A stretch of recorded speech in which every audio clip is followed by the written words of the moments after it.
yolun sonucu döyüşle qandı.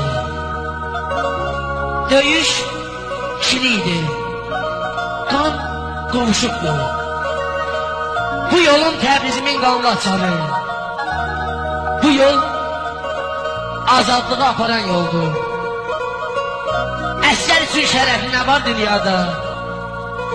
Ocaq keşiyindən, yurt keşiyindən, bugün vətənin tələyi asılıb, bizim hamımızın kişiliyindən, bizim hər birimizin kişiliyindən.